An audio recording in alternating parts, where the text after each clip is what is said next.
There he is. Unbelievable.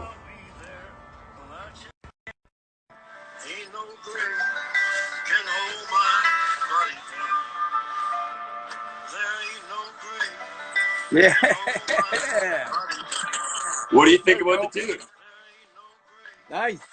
Not bad. I Ain't No enjoy it. Grave is going to I hold enjoy your it. old bones down. Yeah. Hey, let me ask you this. Was that a rib? What? You showed up late, you old bastard. No, I was folding laundry. Honestly, this quarantine thing has messed me up. Now, tell everyone why that might be a rib. Because you, sir, are the pinnacle of always being late. Oh, Always being really something mega late. else. It's And so unbelievable. it's me who's always bitching at you about being late. Or Yeah. always mad at you. Because I will come 2 hours out of my way Yeah. and drive to pick you up or meet you somewhere. And Yeah. then where is Decker? Where, like, oh, I'll be there in 2 minutes. 2 minutes, a Decker 2 minutes is at least 26 minutes. That's I was going to go a day. I thought you were going to tell me the following day. But I appreciate it. That window's not bad. By my standards, 20 minutes is on time, Tyson. Come on. Right. So the Decker 2 is basically, hey, man, I'll be there in 2 minutes. I roll my eyes. I'm like, well, I guess I got time to go for a coffee, go to the bathroom, read a pick up book. some, like, get some gas. I got lots of time for a lot of things. Well, we're talking about your grace right here, your patience for the younger generation. Who are some guys you looked up to coming up that showed that to you? Different generation, like completely different. There's so many guys that were, it was so the business was so much different then, like not as many workers, not as many promotions. We didn't have that many guys out there, like the guys that that are in the higher up kind of thing now is like your Scott Demore. Joey Legend's another name. Rob Fuego was a huge help to me early on, and like they would actually take the time and show me stuff and not just beat me up, because there's a lot of guys out there that just wanted to do their old man stuff and just beat you up and just be done with it. And I mean, like, not just wrestle and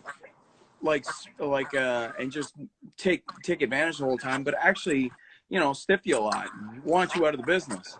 You're a little guy, get out of here. I know you to be the wrestling machine. I have to ask, where does the dance come from at the beginning of your career?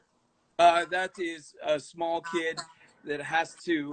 I'm in the land of giants. I started wrestling in the 90s. Yes. So I'm in the land of giants. So what I had to do is I had to come up with something that was charismatic, that would actually get me over, that would make sense. Me just attacking a big guy made no sense.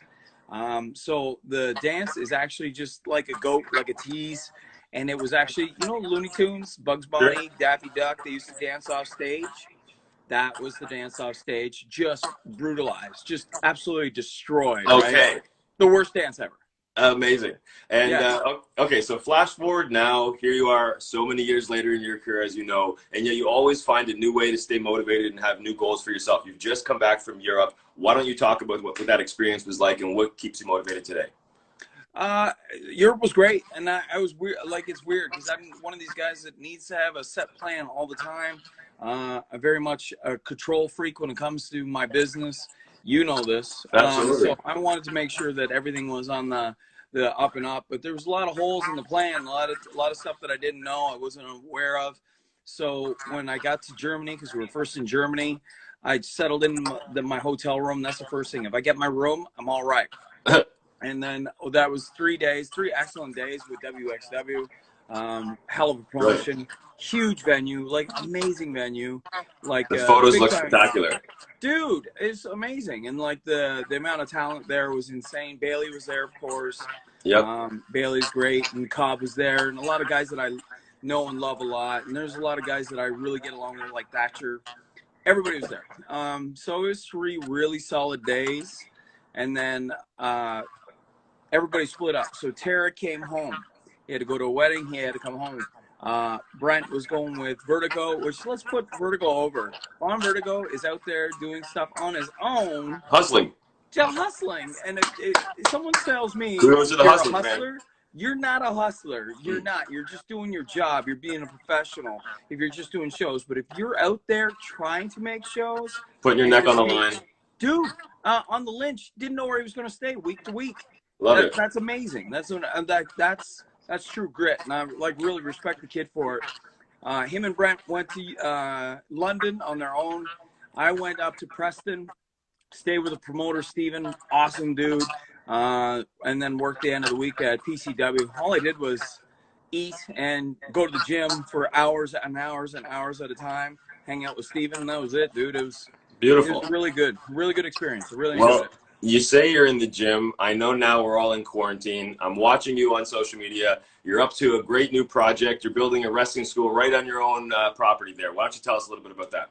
Dude, it's coming along really well. My wife is really, she does all the work on it. I can't. Sure she does. It's her idea, her brainchild, because she's going to work out there too. So she's got to be something that she likes. Because me, if it was just a hole in the wall, I just put people in there.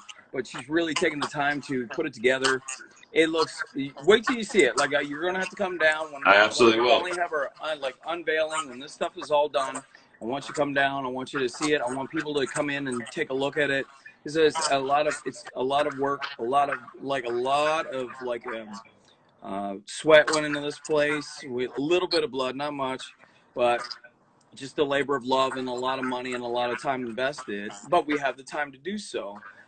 We just ordered like this new giant squat rack and bumper plates, and she gonna get jacked in there. I'm gonna make my woman jacked. And jacked. I know firsthand, and I get to embarrass you and tell the story all the time, but when I was fortunate enough to have my WWE tryout this past summer, you know, I sought out Tyson's counsel. I sought out his advice to help prepare me best for the tryout. And, you know, I really feel like I went in there and I gave it 100%, and I loved my performance. And I really feel that was a big part to do with the way you prepared me. So I know you're the best trainer our country has to offer. I've said it before, any major professional organization in the world would benefit from having you as a trainer or a performer. I have to let you go, so I'm going to let you go on that unbelievable high note because you know I love you. I hate you. I love you. I hate you. And you know, one of the biggest things that sucks about being in this quarantine is not being on the road. And as you know, our car rides together were some of the ones that I look forward to the most. So. You know, brother, I love you. I want you to be safe. I miss you, and to take care of your family, please. Okay, dude? We'll be at her again, baby. Absolutely, bro. You take care, Ty. See ya.